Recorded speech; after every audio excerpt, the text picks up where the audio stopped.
All right, well, we're gonna get rolling. Thank you for coming, everybody. Appreciate you you sharing your Thursday evening with us, and coming to have a listen to us talk about customer experience, and more specifically using data insights to drive elevated customer experience. So there's going to be a couple of us who speak tonight. Myself, I'll start off with a little quick intro, some industry trends, a few tips and tricks, and then I'll pass you off to the experts who are going to give you some really interesting stuff. So start off with who I am. My name is Michael David. I'm one of the directors at Internetrix. We're putting on the event, and I also lead our online performance team. So this is our digital analytics, data science, and customer experience team.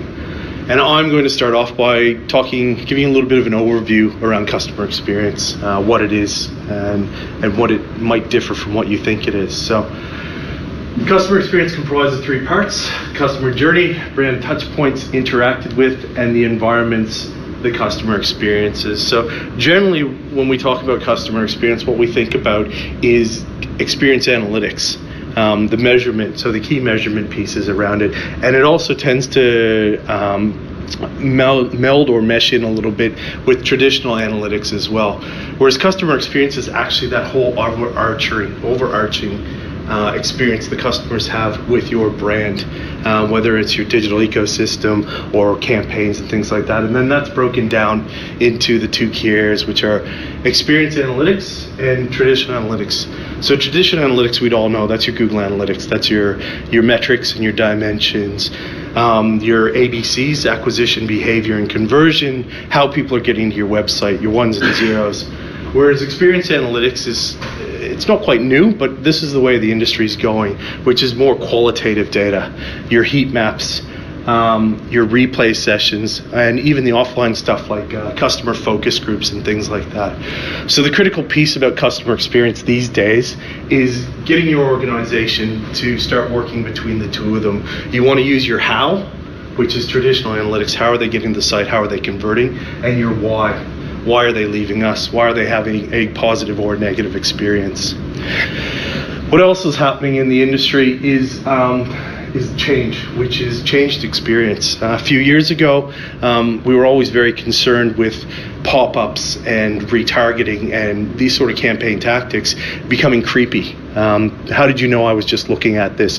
Or you go to book a flight and then there's a red webjet or whatever advertisement which follows you around everywhere as you go. But if you think about it now, the penetration of social into our daily lives to the point where people are making careers out of sharing their personal data on social has changed our perception. So it's no longer private data. Our private data is now public data, generally speaking, definitely for our younger demographics, and it's moving a bit for our older demographics. And with that comes a changed expectation. People now want hyper-personalized experiences. They want to come to the site and they know that you know who they are, so they want you to give them what they expect. With that, we'll use some AI, machine learning, different automations to make sure that that's easier. So what is it? Predicted preference prediction. So I know what you're going to pick before it. Don't give me trips to the US when my last 6 trips have all been to Bali or Thailand, these sort of things. RPA, which is robotic process automation, that's just a really fancy word of saying AI, building systems so that you don't have to have somebody sitting on a desk anymore answering channels. We build chat bots and other support mechanisms so that it's quicker and easier to support our customers. And then the key point with all this hyper-personalization is it's really important. We've taken the time to define our brand values, our position, mission, all these key things which define who we are. One of the other critical pieces to think about with the personalization and the public access to data is authenticity. So people now know. They know who you are. They know what you represent through your various marketing and digital presences. If we move off of brand and start trying to be something we're not, we lose authenticity, which you hear about in the news all the time. Brit, the wellness girl, who, that's illegal, what she did as well, but there's those components. You need to really think about making sure you stay on message. Data management and ethics. Data is nothing new. We've been talking about data for years. It's a critical piece of an organization. Organizations that use their data to make data-driven decisions are organizations that succeed. But what's critical is to start thinking about your collection, transmission, storage. Are you sharing? Are you selling the data? With the introduction of GDPR 2 years ago, April last year, now the rules around Apple and what you can put from a tracking perspective into your apps in the iStore, we're now getting governance around what you do with data, how you collect it, and how you treat it. So your ethics are really important, which brings you to transparency. So if we think about what happened with Facebook and the data breach, their lack of transparency is what really impacted them poorly. Data breach is a data breach. We see them not all the time, but depending on how they're dealt with. So it's really critical that you're transparent with your customers around all components, not just if you have a problem, but what you're doing with the data that you are collecting, and doing it ethically as well. I talked a bit about strategy, but having a data strategy, having a security plan is how you address all of this. So we no longer want to just go collecting data, putting it to Google Analytics, building a data warehouse, data lake. We want to actually strategize and have plans for what we're going to do with it and how we're going to use it. Customer KPIs, so customer experience KPIs.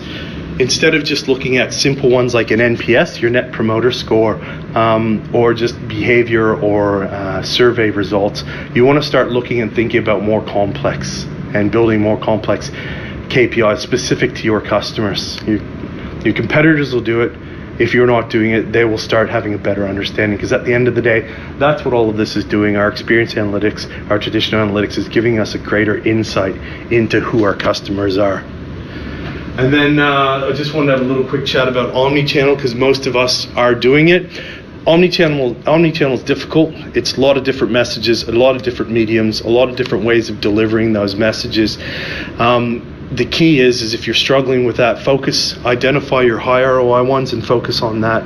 But more importantly, the mistake most of us, or a lot of businesses do make, is when we're actually doing our analysis, we tend to analyze each channel as a standalone, whereas the whole purpose of the omni-channel is to get that whole disparate message across to the audience. So something to think about when you're building that strategy is, how are we going to effectively measure our omni-channel marketing, where we understand what each touch point and where it fits in. It comes into the whole attribution piece and these sort of things.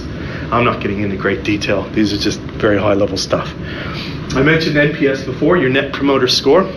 So Net Promoter Score is at the moment, and it's been for a bit now, it's a fairly significant metric people are using to understand their customers and loyalty, their brand loyalty, to the point where we're seeing like the NRL used NPS to try and quantify why they should sanction one of their employees or players. NPS is good, but I don't see NPS as any more important than page view or conversion rate or something like that. For those who might not know, your NPS is calculated by asking a question, something along the lines of, how likely are you to recommend our brand to your friends? And then what you do is you count the number of people who positively responded, so your promoters, minus your detractors, and that gives you a score plus or minus 100. Now the problem with it is that you're only focusing on your positives and your negatives. You're not actually looking at that middle section, the ambivalent section. So right there, from a data science perspective, your NPS is slightly flawed. You're also focused on advocacy loyalty. You're not even thinking about retention loyalty or purchasing loyalty. So it's very much in isolation. So it is a good score, and it is a metric that you want to use to understand your customers, and you do base it on direct customer response. But you need to look at it with other metrics that are out there. So experience analytics, moving back onto that, what I love about it is what I use is the example of zoo versus wildlife park. Ooh, what happened there? There we go. Zoo versus wildlife park. So in a zoo, you go see the zoo, you see the big cats, they're pacing back and forth. You look at the chimpanzees or the apes, and they're observing you as much as you're observing them. They're very much aware of they're in a confined, controlled space. Whereas you go to a wildlife park and the animals are there in the background, they're existing, they may or may not be aware of you, they might interact with you, but generally speaking, they're going on about their everyday business. I equate this to experience analytics. Experience analytics you put into your site, and you're able to watch your customers as if they're in a wildlife park. They're probably aware that you're tracking them. Everybody knows everybody's being tracked now, but it's not front of mind, so they're still behaving the way they normally would. Versus things like focus groups and surveys are more traditional ways of finding out our customer sentiment, where you're very much in an enclosed or a vacuum. And so in your head, you've already shifted your mindset. I need to focus on this task that they want me to achieve. It's not what I'm trying to achieve. That's why experience analytics gives you a more realistic view of what your customers are like in the wild.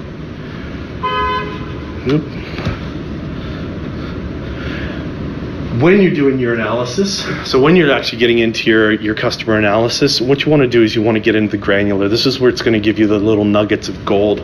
But the problem with analysis of the granular is it's applicable to specific subsets of data.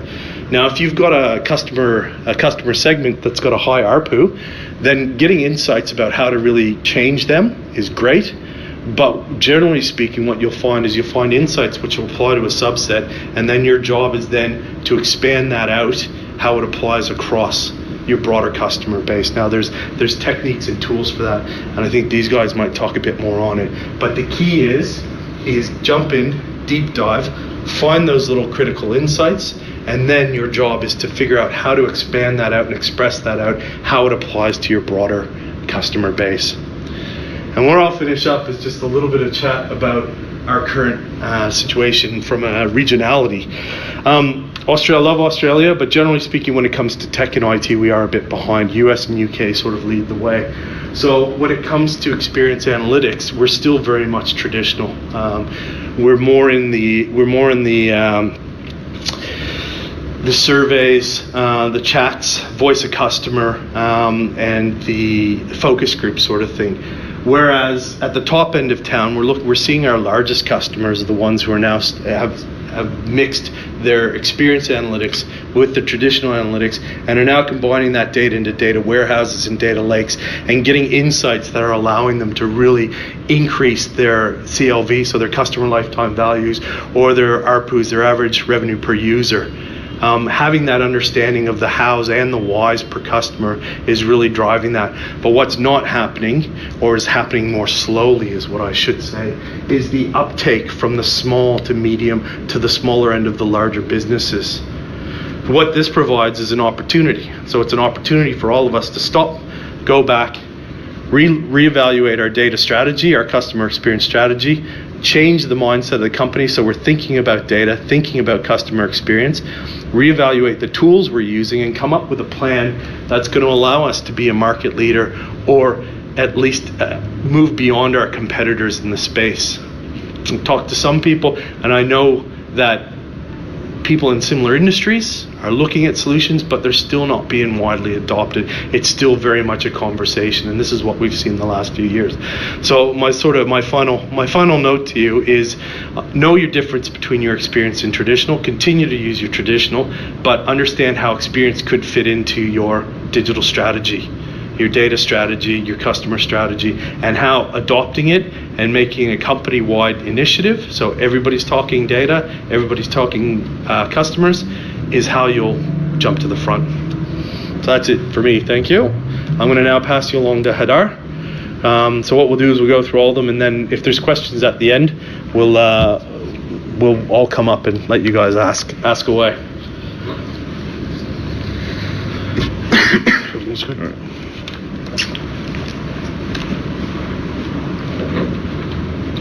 Can you hear me? Yep, we can. Yep. All right, perfect. All right, thank you, Michael. So Michael kind of touched on, where, the market is in general.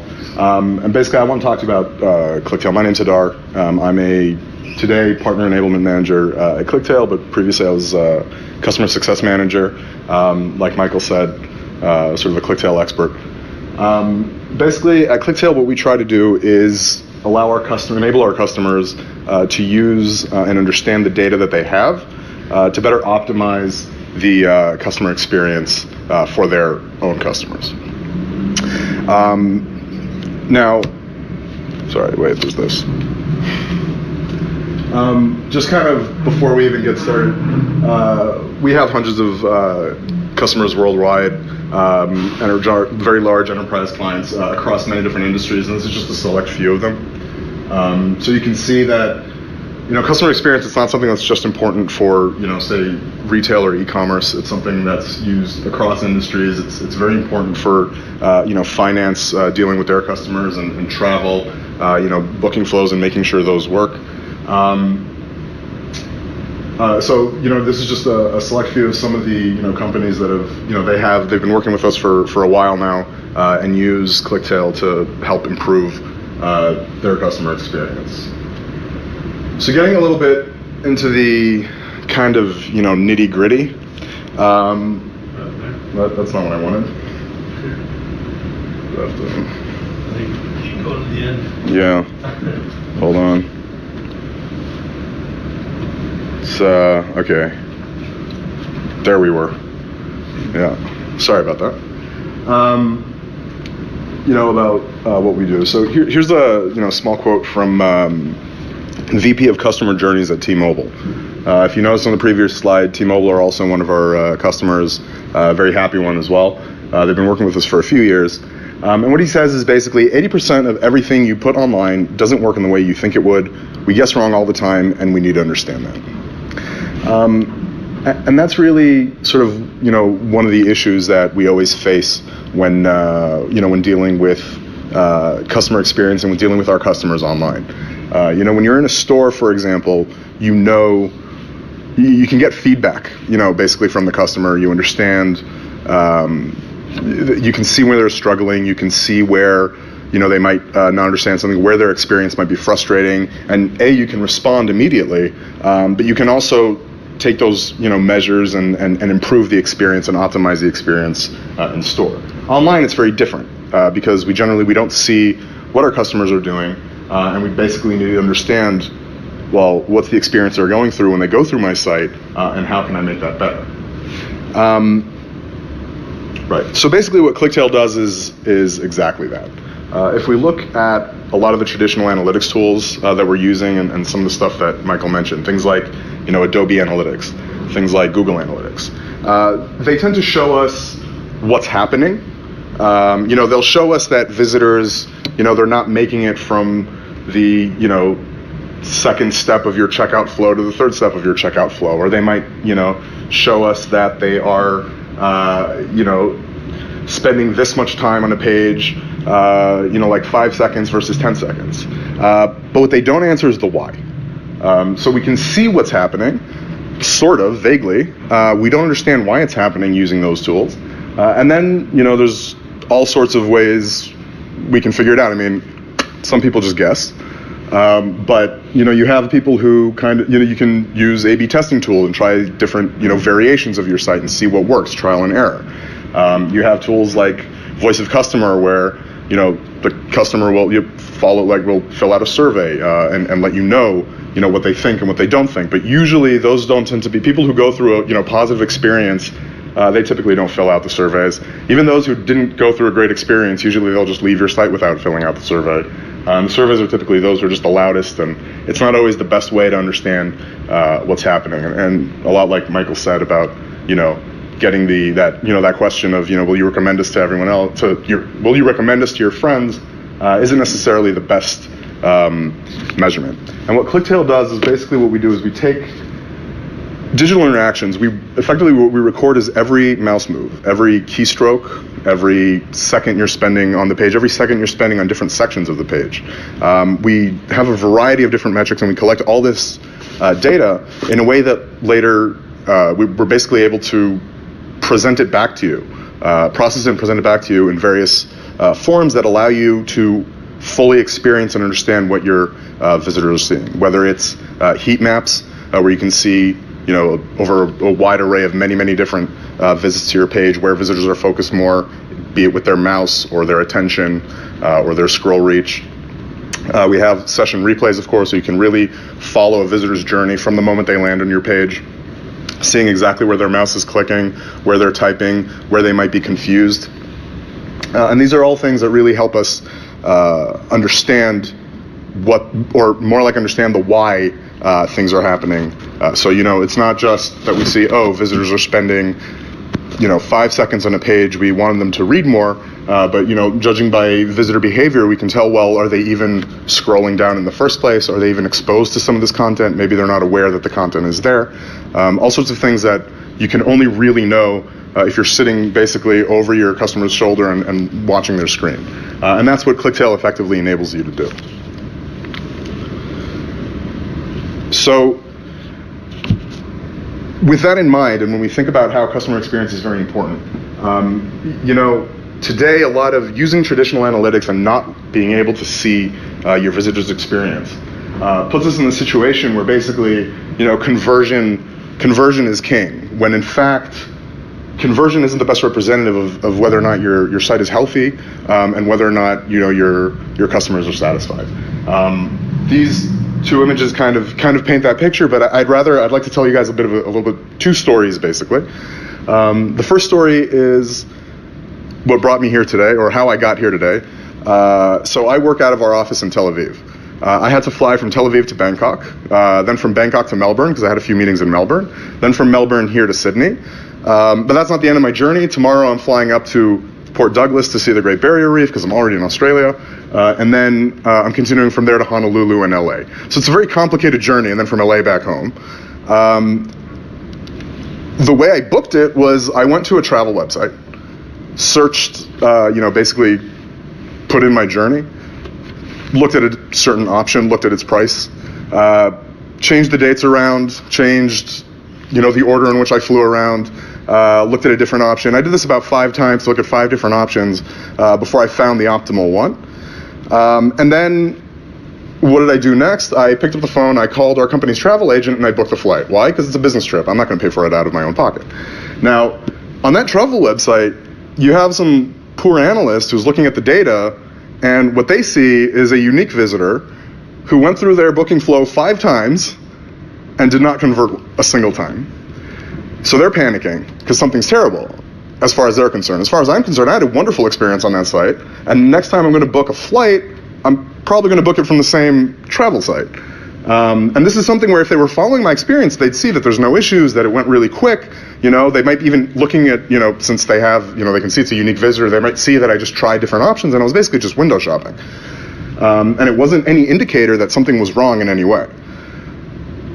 Another story is I got a gift card for a certain retailer based in the United States. Like I said, I live in Tel Aviv. They don't have any stores out in Israel, but my sister lives in the States, so I said, okay, great, I can use this gift card. I can buy something and have it get shipped to her. I went to their website, and I had one of the worst online shopping experiences I've ever had in my life. Basically, from the moment I selected basically the product I wanted, until the moment I successfully completed the checkout and completed the transaction, it took me 38 minutes, during which I had error messages that didn't explain what I'd done wrong, and I had to, through trial and error, try and fix it. I finished the flow only to be told that the item was out of stock, which is something I probably should have told me at the beginning, but didn't. So then I had to go through and redo the whole thing with a different product. It was all in all, it was a very terrible experience. But I was a captured audience. I have a gift card, and I kind of had to use it. So at the end of the day, I didn't have the option of moving to the competition or whatever, but I did convert because, I had to use that gift card at that store. So what they see is, their analyst is like, oh, this visitor converted, excellent, great. So our site's working, right? Which is not the case at all. And if they, were able to track my behavior and track my experience and look at what I'd gone through, looked at how long it took me, looked at how I was, looping back and forth, looked at the error messages, look at my frustration. I rage clicked a lot on a few things. You can see how I kept trying to type stuff, get an error message, type again, get an error message, type again. These are things that, when we see visitor behaviors in Clicktale, we immediately identify it as something problematic. Someone, just looking at conversion at the end of the day, they'd be like, okay, converted, no problem. And that's sort of something to keep in mind when looking at user experience, because at the end of the day, like I said, the next time I book a flight, I'm probably going to go with that travel site that I went to book this flight, even though I wasn't the one who ended up converting and ordering. In contrast, I did end up converting and buying a product from that one site where I had a gift card, but I'm never going to that site again, and I'm never going to their brick and mortar stores even. So these are things to keep in mind when looking at customer experience. That it's not just about the conversion; it's also really about what the visitor has to go through in that journey along the way, and that's something that Clicktale really helps answer. And this sort of kind of leads, again to that point of and what Michael stressed, which is, if you're not dealing with customer behavior, if you're only looking at the bottom line, if you're not treating your online customers like human beings who need to, maneuver their way through your site, and you're ultimately going to be left behind, because you are going to lose those customers in the long term with, respect to retention. So, kind of with that in mind, where do we fall into this, industry, and where do we fall in today with various sort of web analytics tools? Because a lot of things we get asked is, okay, so basically what, you compete with Adobe? And the answer is no, not at all. The way we see ourselves is we fill in the gaps that a lot of these other tools that you see up here, don't. And in fact, what we try to do is partner up and integrate with a lot of these. So if we take a look at,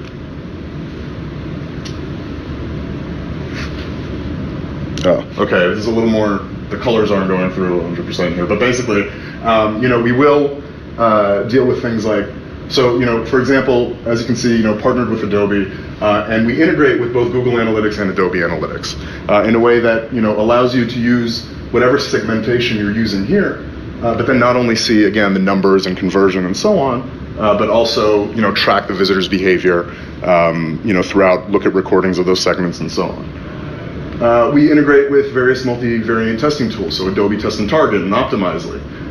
So, not only can you run A/B tests, but you can actually see how your visitors and how visitors to your site are experiencing each one of those tests, and you can see what works better, not only in terms of conversions or numbers or at the end of day results, but you can also sort of get a better understanding of which is a better experience for your customer, and maybe how perhaps one test might have certain facets that are better, and another test might have another facet that's better, and maybe it's time for a third experiment that brings some of these things together. And that's another part of these sort of traditional analytics tools that we integrate with. Voice of customer, so things like Opinion Lab and Forsey, where visitors get a little pop-up asking them to fill out a survey. Like we said, typically those surveys will be not particularly positive if someone's taking the time to sit and fill them out. By integrating with Clicktale, basically what it allows you to do is not only depend on those visitors just giving you the information of what they experienced and read a long, spiel full of expletives about how they went through the experience on your site, but rather you can actually go in and then actually watch a recording of their particular session, and that's something we can do when we integrate Clicktale with these products. So at the end of the day, it's very much about, if all these tools, what they're showing you is, like we said, they're showing you numbers and they're showing you the what. And what Clicktale helps show you, both through quantitative and numeric data, but also through visualizations, heat maps, recordings, and so on, also shows you sort of the why, and everything your visitors are really experiencing, and what leads to the numbers that a lot of these tools are showing you. So just to touch briefly a little bit on how we do this. Obviously, the first step is the data. Like I said, we record basically every mouse movement, every keystroke, every gesture, every line of pixels they scroll down your page, every second they spend on your page interacting, when they're not interacting. These are all things that we measure, and that's sort of the first step, the bulk of a lot of data that other tools just don't collect. And then it kind of goes into two. It really comes about to the next step is really the processing of that data. And for that, we like to call it the power of collaborative intelligence, because for a lot of the quantitative things, when you're talking about behavior, that's something that computers, you can teach it to identify certain patterns, but you can't really teach a computer to understand what's going through a person's mind. So on the one hand, we have collaborative intelligence, basically combining AI, machine learning, big data. We have big data scientists who they program these algorithms to not only take the data, not only see where your mouse is moving and how much time you're spending, but extrapolating useful real information from that. Like is the visitor maybe confused or rageful, or what does it mean when the visitor is spending this much time on a page, arrives on a page and leaves a page. So different types of bounces and not just a single type of bounce. Sort of all sorts of different metrics that come out of that data. But that's only part of the puzzle.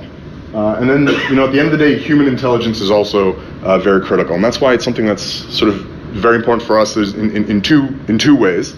One, in terms of training, and enabling our customers to be able to use our solution in a way that's really impactful and meaningful to them. But also, with our consulting practice, which, like I said, I used to do for the first 2 years. I worked at Clicktale as a CSM. Jason here, who works for Internetrix here in Australia, previously was also a Clicktale employee and also did that. And it's really our powers combined that really help drive Clicktale, and at the end of the day, what really provides that big business impact in terms of improving and optimizing your customer experience. So again, just touching, like I just said, about sort of that consulting practice. Here you can see me, not particularly interesting, and that's Jason back when he used to work here. So we do have a number of kind of in-house experts, and it's not just that we're experts on Clicktale and our solution, which we use day in and day out, so we are. But it's also about sort of the expertise in UX and customer experience. We have in-house behavioral psychologists, PhD in web psychology and behavior, constantly both doing research using the data that we have, and also providing us with external research on the subject and on web behavior. So everyone is really, as a company, we see ourselves very much as experts on customer experience and visitor behavior, and we like to utilize that so that our solution can help our customers optimize their site in a way that's most impactful for their customers, and can help with their experience. The other thing is that then, if we just go back a step, right? It's not only about these things being separate, but also feeding each other. So what we do as with the human intelligence and the consulting practice, obviously heavy use of those algorithms and those metrics that our solution provides. And in turn, when we notice that there's a method to the madness, or there's certain patterns that we see that indicate certain behavior and certain experiences that visitors are experiencing, we feed that back to our data scientists who then improve their algorithms accordingly. So that's kind of how we, help leverage both as a product and as software, but also the services, which here in Australia is something that, of course, Internetrix provides in a way that no less than we do, especially with Jason here. So, bringing it all down together, at the end of the day, why these big enterprises and all those companies that we saw on that first slide, why they choose Clicktale. So the first thing, of course, is the data-rich visualization. Like we said, you get to see what your visitor is experiencing and what your visitors are experiencing. We see them in the wild, like Michael said, basically with a camera over their shoulder. You can see their journey through session replays, and you can see heat maps, showing where visitors are interacting more, hovering more, clicking more, scrolling more, what they're spending more time on, what they're not spending time on. So that's sort of the first facet. The second facet, of course, is, well, what do we do with all that? One thing is just taking the data and showing it to you in a nice visual way, but the other thing is also understanding it and how we process it. And for that, like I said, we use this collaborative intelligence of machine learning, and machine intelligence and human intelligence. Enhanced technology stack, like we discussed, sort of our ability to integrate with pretty much every analytics tool in the market in a way that allows us to do what we say we want to do. We want to be the why behind the what. And when you have all these analytics tools that are showing you the what, we find that to be excellent, and you should keep using them. And Clicktale is the perfect sort of addition that really sort of helps you both leverage those tools and make the most of it. And that's one of the other advantages we have. And at the end of the day, at a sort of technological level, obviously we have competitors. We know that there's other companies out there, that provide heat maps, and there's other companies out there that provide, session replays. But in terms of scalability and size and dealing with, mass volumes, like many of our customers have in terms of traffic, that's something that really only we can do. And that's something that our customers really rely on. So just kind of briefly touch on where we're taking it from here and what we're going to be doing moving forward. So first of all, I'm just going to run through all four of these. There's areas of that we hope to focus on and continue improving and continue strengthening. Of course, is like I said, those understanding that data and interpreting the data, whether it be by algorithms and data science, and whether it be thanks to a little bit of human hand-holding as well and observation, and really sort of making the most of the quantitative data and the qualitative data. Making sure and continuing to be a market leader and making sure that data is reliable and robust, also sort of technologically, and combined, of course, with our ability, like I said, to integrate with all these many other products. This is just a few of the areas where we really are ahead of some of the other competitors in that regard. And then, moving forward, we're talking a lot about customer experience optimization. But, one thing is understanding visitor behavior, analyzing visitor behavior, and, then going ahead and optimizing your site for the next time. Moving forward, the direction we'd also like to go in is kind of in the direction of individualization. We're basically, understanding visitor behavior in real time. Just, understanding how they're behaving on the page, and at that same time, based on that, see how we can, whether it's personalize the website in a way that fits that visitor's experience and how they expect to be, using your site, whether it's recommendations and retargeting, and all sorts of things that you can really gain from understanding not only, patterns of, purchases or things like that, but really just by judging how they're behaving. If they look a little confused, maybe giving something simpler. If they seem to be running through things, or they seem to be hovering over some area of particular interest, target them accordingly, and things like that. So, Jason, you want to come up? Thanks for coming. Last session before you guys can have another drink. What I'm going to cover today is really what makes for a successful customer experience analyst, or what to do, what to use, what can make you successful, what kind of ROI you could expect from kind of deploying a digital experience tool set on your website. I'm going to talk through a few kind of the experiences that I've had working in Europe and in the UK. Give you a few examples of a few of the enterprise level clients that I've worked with previously. What are some of the things that they're actually doing in Europe, as Mike's kind of covered at the beginning. Europe and US are maybe a few years ahead of kind of where Australia is at the moment. Just to have a little bit of background on kind of who I am. I've been kind of working in this space for about 12 years now. Worked across a number of kind of the different MarTech providers. I actually worked in the optimization space, the CRM space as well for a number of years at Oracle, and then I moved in-house, kind of working at BBC, and I worked at one of the largest sportsbook providers in Europe as well, Betfair, Paddy Power. So quite varied kind of industry experience, and then I moved and worked for Clicktale for a number of years before moving over to Australian market and working with Internetrix.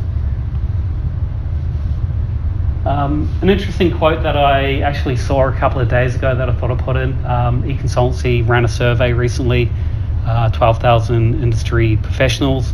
One of the biggest things to come out of that from their survey is that they said it's official now that customer experience is more important to brands than mobile marketing.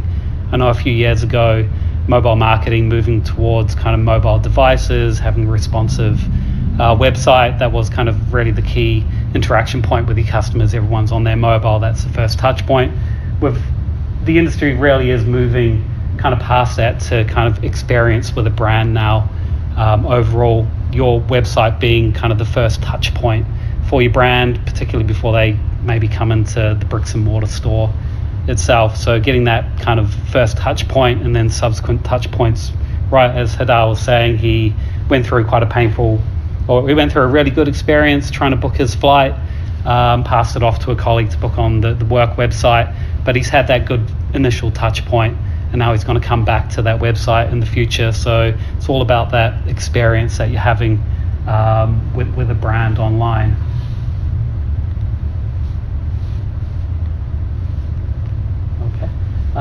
What's interesting now is really looking at kind of some of the questions digital marketers are trying to solve. So as we move to supplement traditional analytics, your Google Analytics, your Adobe, looking at some of the questions, some of the problems that analysts are trying to solve online. Things like, what is their price sensitivity when they come through to the site? Can you actually personalize to that individual? What are some of the touch points happening? Are they price sensitive? Are they a focused user? Can you have a look at a session replay? Are there indications that they're focused really on purchasing one good? They're going straight into, say, the product page and then into the checkout. Potentially they're not as price sensitive as someone else who's going through and viewing multiple products. These are some of the things you can get out of a tool like Clicktale to start answering some of these questions and then start really leveraging that data for real-time personalization. Other things like, is the customer visitor satisfied right now? Are they frustrated? Are they sincere? Are they having a good experience at this point? Will that lead to further visits down the line itself? Other questions such as what distracted them from completing the desired action. Traditional web analytics, maybe we're measuring to someone clicking on a call to action button. That's what success of the page looks like. But there may be a number of things that distracted them. Did they see some interesting content on the page and then go off to somewhere else within their user journey? These are some of the questions that you start looking at answers for as you move away from the kind of what happened onto the page to why certain things are actually happening itself. So what I thought I'll touch on what I see as some kind of best practices for conducting a customer experience analysis of your site or a group of pages or a particular flow that you have. I think it really comprises of 6 parts. I think some of these Mike actually touched on in terms of kind of NPS score. Probably the first one is looking at kind of your website analysis. So really it's kind of looking at your kind of brand. Where do you see your brand? What kind of position does it have? What are the kind of key KPIs that you have, looking at kind of your Google Analytics data, getting a real good judgment of kind of where you are in the marketplace, and then supplementing that with the why certain actions are happening on your site. So having a look at the session replays, having a look at the user journeys, having a look back at the heat maps itself. The second part really to any good analysis is actually see what your competitors are doing. I think probably one of the most interesting things is have a look at what's happening in your space to see actually how they're approaching the marketplace, but also actually have a look at some of the brands that you aspire to. One good example, have a look at Disney, have a look at Apple. What's their experience? I know I have a good experience when I go on Apple's website. Everything's very simplistic. The user journey is very seamless. I know their brand, I like it. I have the same experience when I go into the store as when I go into the website. So obviously everyone's brand and industry is different, but you could actually take some of those principles from other industries, competitors as well, to help you. In addition to that, start utilizing your CRM system that you have. start sending out those customer surveys to get more contextually rich information. But you can actually start supplementing that if you have a session replay tool. Have a look at those customers who actually filled in a survey, but those ones who actually had a negative experience, gave you a kind of a low NPS score. Have a look back at those replays, see what they were doing, and then have a look at those who gave you a good score. What's the difference in the experience they're actually having online on your site? And you'll start getting some insight about what makes a good experience on your site, what's a poor experience itself. There's a new one out there that I saw recently, which I found quite interesting, is the Net Customer Needs Solution Survey itself. So it's kind of really benchmarking how your brand is actually performing as well. And then finally, it's really evaluating the data and trying to find actionable kind of steps. What are the next steps out of that from all of this data that you've collected? How does this actually compare to what you think, what was your ideal user journey? So coming back to the UX design part for any page or your site, what were you intending the customer to do? And then actually, what did they do? Does that match up? Are they having the experience you're expecting? And that's really what you're trying to move towards, building out your brand and then trying to get the customer to go through that step. So an interesting one for me is when you have a look at session replays, someone's filling in you're on an e-commerce site and you're filling in kind of step one of the checkout. Is the user going through 1, 2, 3, 4? Are they jumping all over the place? Are they having kind of the experience that you were intending? Are there maybe pain points, usability issues within that? This really just touches more on what Hadar covered in terms of how kind of Clicktale or Experience Analytics actually works. What are some of the kind of the key differentiators? Really looking at kind of the capture stage, kind of what kind of data touch points a platform like Clicktale is capturing, things like mouse movement, hovers, scroll, could be on a mobile device if someone's zooming in, zooming out. Are the elements, can actually someone see everything that they need to? If they're zooming in, potentially they're having a poor experience. Could lead back to kind of the design aspect of the page. Is that button too small? Did I have to zoom in on that? Kind of clicks, taps, and then how that actually all feeds into what Hadar covered, kind of the data science, machine learning piece itself. But really what you want to get to is kind of what you call like an experience center. Having a look at kind of some of the differentiators for a platform like Clicktale, where you could have, you've got your visualizations, heat maps, replays, for example, but you could actually have kind of path analytics, having a look at how someone's flowing through a particular page, kind of what mindset those particular users were in when they're on the site. Were they focused? Can you have a look at someone coming through? Do they go straight to the navigation? Do they get into the product page they want immediately, and then actually down to kind of the key information? If they're purchasing a pair of shoes, do they go straight to the size selector and color selector, place an order? They were very focused. You could have one experience for that type of customer, and then someone maybe who's very confused or disorientated, you could watch them kind of navigating around up and down the page, back and forth between pages. So what Experience Analytics will do is allow you to kind of build out those segments, looking for that particular behavior, and then actually kind of start grouping those customers for your site to really start understanding who are the visitors coming through to my site, and actually what are they intending or looking to do, and can you actually then start using other MarTech providers, optimization tools, to serve them different experiences based on kind of the interactions they're having right now on your site.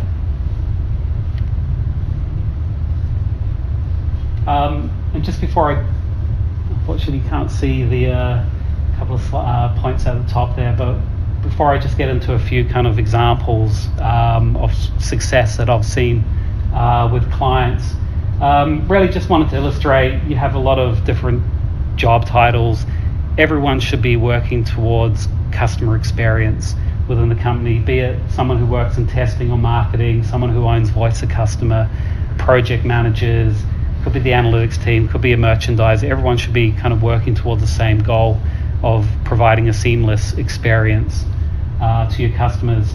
everyone may have a different question that they're trying to answer. An analyst may be looking at why I've got a high number of visitors triggering an error on a page itself, compared to kind of a UX designer.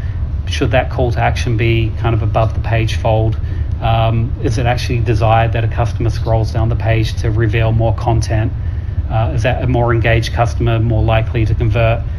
What they're looking for is slightly different. An executive may be looking at how does customer experience correlate to the bottom line? Can we actually measure customer experience itself? If we see some of these numbers moving, does that equate to kind of more money in the bank, or is it just a better experience now, and will that equate to more people coming into your bricks and mortar store itself? So now maybe onto the more interesting stuff for me. I'll talk through a few kind of the clients that I've had. One was Bose headphones. Hopefully everyone's kind of heard of them. Bose actually aspires to be like Apple. Their analytics team's based in the Netherlands, so I used to go out there quite frequently to visit them. They're aspiring to be like Apple. That's kind of who they see their brand to be like. So they're really an extreme example of kind of taking customer experience kind of to pushing the boundaries itself. Their analytics team has actually gone through and broken down every business unit itself. So the merchandise, the productizers, the team that owns the checkout, the team that owns the homepage, the team that owns the help section. They've actually gone out and defined what's the major KPI for Adobe Analytics for conversion, and then what's the KPI for Clicktale, what's the behavioral KPI for that page or that flow. And they actually go through all of their 30 different divisions online that own a certain section. They've defined everything out so they know where their single source of truth actually lies. So when we're looking at the experience for a product page and then particular content on that, they know who owns it and what metric they're trying to optimize towards, so they can actually build out a dashboard and actually track if for their experience is it going up or down over time.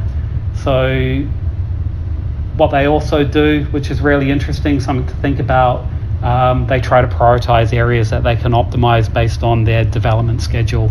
So always start thinking about, I want to optimize this page because that actually feeds into some development work that's happening in 6 months' time. So it's great finding insight.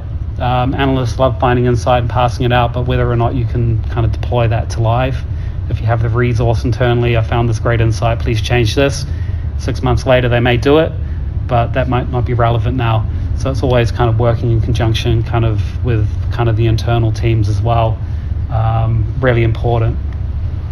So kind of looking at some kind of interesting insight that Bose got on kind of their key product page for their QC35 headphones that you just saw.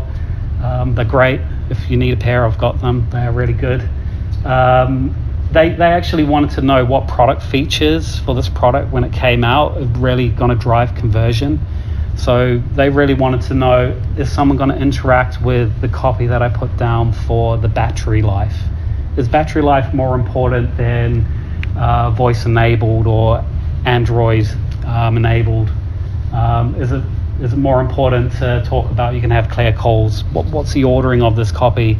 And what they were using is kind of heat mapping and session replays to trigger when someone moused over the copy after a couple of seconds to indicate that they're reading that particular copy, and then they use that to order kind of what features that they should actually have, and then measured whether or not that actually drove additional sales for those headphones. So really looking at kind of a different way of kind of measuring success on a page. For them, they want you to engage, experience the brand, but they're not always expecting the visitor to purchase the product. They have stores and they want to get the customers into their kind of flagship shops to actually try the headphones itself. So it's getting them to engage kind of with different content on the page. Something a little bit different to traditional web analytics where it's someone purchased or they didn't. They're a converter or they weren't a converter.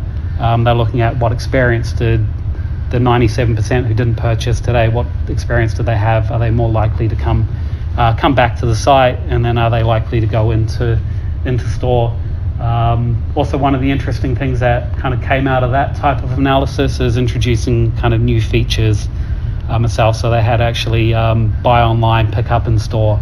So they're trying to create that experience where you have a good experience on the website, deployed a new feature in their checkout to encourage people to make a purchase, but actually come in and pick it up, try it first, and then complete your purchase in store. So whilst trying to get as much money as they could from online, they realized that getting someone into a store is also equally as important as well. In terms of kind of banking space, worked with a bank called VANQUIS.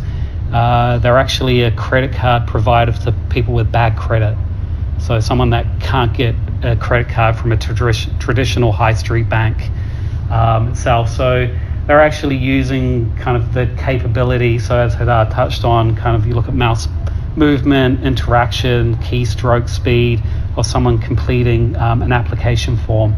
So what they were actually looking for is how do we identify people who are trying to complete an application form fraudulently.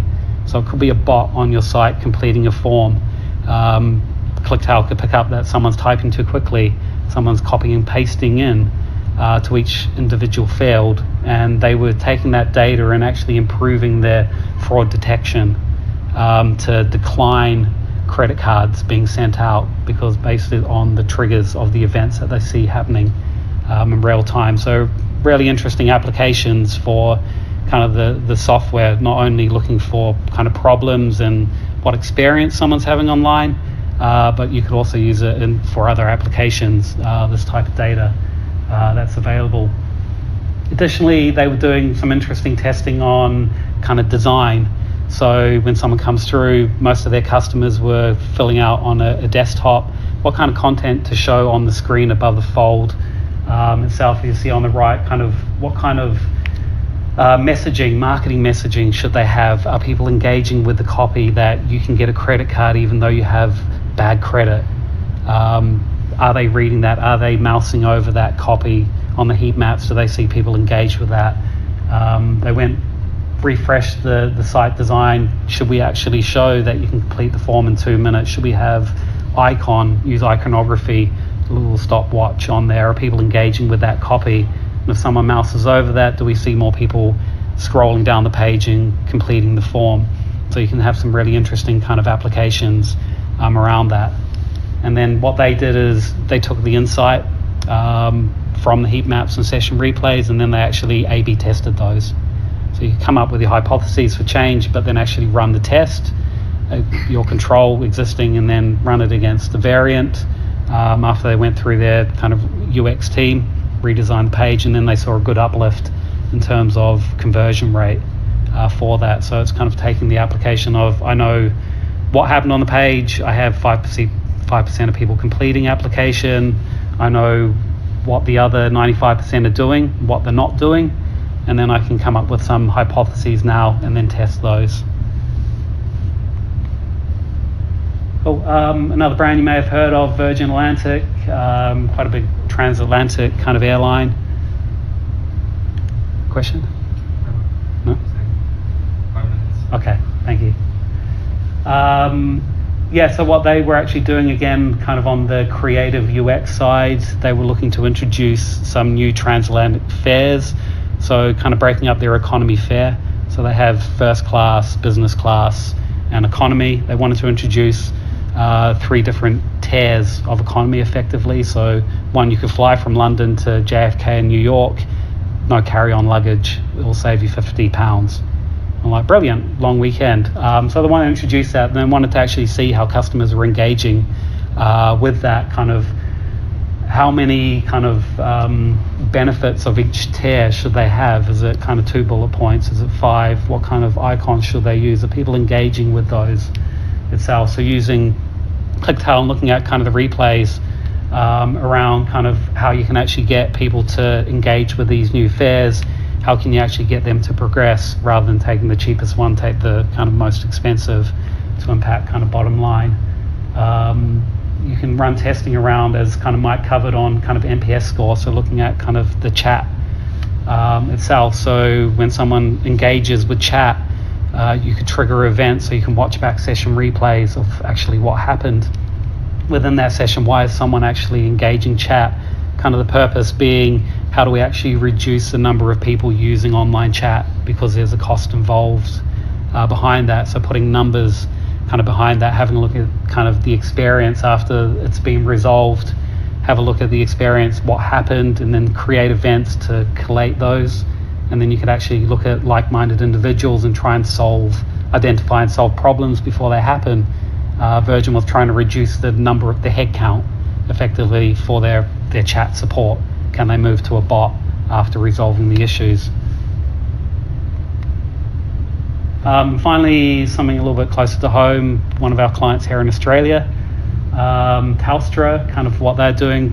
You've probably seen it in the media at the moment. They're going through a big campaign at the moment for kind of Telstra Plus, their new loyalty program. You may have seen they're advertised everywhere about their new text message to kind of move across from their thanks program itself. So what they're doing is having a look at the user journey flows for people going through and signing up to this new offering where you get rewards now rather than just simple points. I think you get things like the Google Home as an example. So what they were trying to do, because this is a sign-up period before it's launched, they're trying to optimize the sign-up flow. They're having a look at kind of the experience their customers are having going through. It's a one-time sign-up. They've only got one time to get it right, to get people through. So they're building out flows and having a look at kind of the heat map and the user journey up. Are there any issues encountered going through and filling in the form? Are they able to get through successfully? Can they do it quickly? So they're kind of optimizing. So some of the success I've had, that they think it's another $400,000 that they'll make out of this by optimizing that flow itself, by having a look at kind of the session replays and the heat maps, identifying the issues, and then having the resource on hand to obviously fix those. So it's kind of saved money effectively. And kind of then finally, give you an idea on kind of ROI, what Clicktale generally sees, primarily in the European market where I worked previously. You could get somewhere up to 400% return on investment within a tool. Might not be Clicktale, could be another competitor, but that's the kind of return on investment you could actually see over a 12-month period itself. Generally, these tools will pay themselves back within a month. You'll find enough insights and find enough problems and fix those that you'll actually get payback from the tool. So anything after the first month of engagement, that's just really beneficial for your site itself. Couple of examples on there. Disney Paris saw 42 million in incremental revenue. They were able to identify 2% of customers that had an issue trying to purchase tickets. So they had gone through the flow.